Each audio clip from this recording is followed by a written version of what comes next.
Assalamu alaikum wa rahmatullahi wa barakatuh, everyone. Welcome back to the Faith Revival. So you've already talked about Umar ibn Khattab radiallahu anhu quite a bit, not because I'm named after him and I love talking about him, but because of the immense blessing we get from studying his life. A man who sets the example in repentance and the implementation of the religion and spiritual discipline. I mean, there's so much that could attach us to Umar radiallahu ta'ala anhu. Now, there's something about him, many things about him that are very prominent. One of them is that Umar radiallahu ta'ala anhu was someone that was easily driven to tears, could easily be reminded of Allah subhanahu wa ta'ala.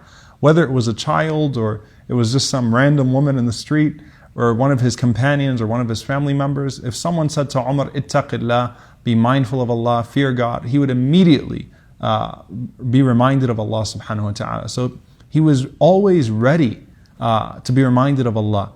Now Imam al-Dhahabi has a very interesting reflection on that. He says that with Umar radiallahu ta'ala anhu, you always notice that his iman is ready to be engaged. He's always ready to cry. He's always ready to go into these moments. And it's not about the power of the situation, but it's about the mindset of Umar. It's about his zone. So what we see externally is that someone said something and that made Umar cry. But it's not that someone said something and it made Umar cry. It's that Umar internally was already in a process that no one else was seeing. So when that incident happened or that word was spoken, it immediately drove him to those tears. What do I mean by that? Umar radiallahu ta'ala anhu is a man that's described by the Prophet ﷺ as having this long garment of faith that protects him, right? Protects him from harm.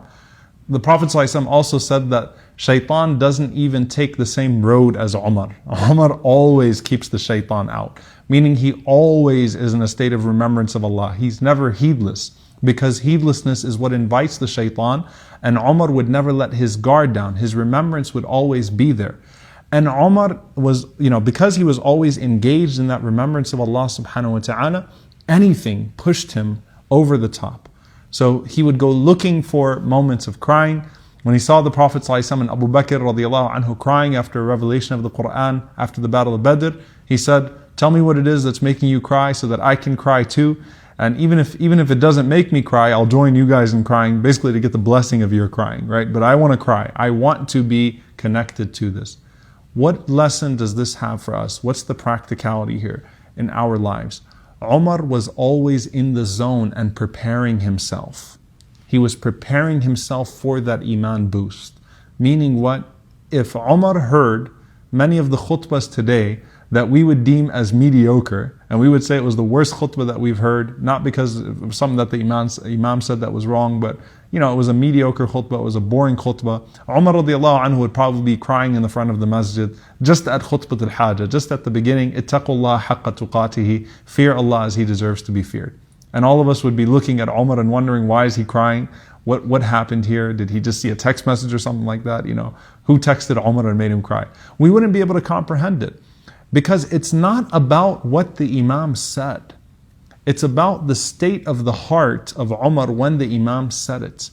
Practically speaking, what this means is putting yourself in the zone before the moment that engages your Iman is crucial, is essential. Meaning what? When I'm on my way to Jum'ah, I am going to Jum'ah for the purpose of being reminded. I want to be affected by the khutbah. I want to be touched by the Imam. I don't just want to listen to him so that I can critique his khutbah afterwards and speak to people. I want to go there to be reminded. I'm seeking to be reminded. I've put myself internally in the zone. My Iman is ready for that spark. All he has to do is give me a little spark. And as soon as he gives me that spark, it will bring about that desired result. When I go to salah, I want this salah to change me. I want it to affect me. I don't just want to check it off, on my checklist and say that I went to prayer. I'm going there with my iman, ready to be engaged by the salah. When I open the Quran, I'm going to the Quran to be changed by it. Not just to read, my section for the day. I want this Quran to speak to me. I'm going to it with a certain state of mind. And so that's where the necessity of intention comes in, and the necessity of putting your heart in the zone. The Prophet ﷺ's khutbahs were very simple. They were not long and elaborate, but the companions were moved by them. It wasn't just because of the one who was speaking, it was because of the hearts that were receiving. So prepare yourself for moments. Go to the khutbah with the intention of being reminded. Listen to the lecture, ready to engage. Go to the salah and spend a few minutes on your way to the prayer, thinking about your prayer.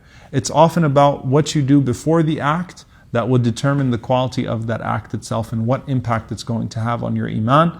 May Allah subhanahu wa ta'ala allow our hearts to be soft, and may Allah subhanahu wa ta'ala allow our iman to always be in a state of engagement, so that when it comes into contact with those blessings, it will be increased by the blessing of Allah subhanahu wa ta'ala. Allahumma ameen. Jazakumullahu khairan. See you next time inshallah. Assalamu alaikum wa rahmatullahi wa barakatuh.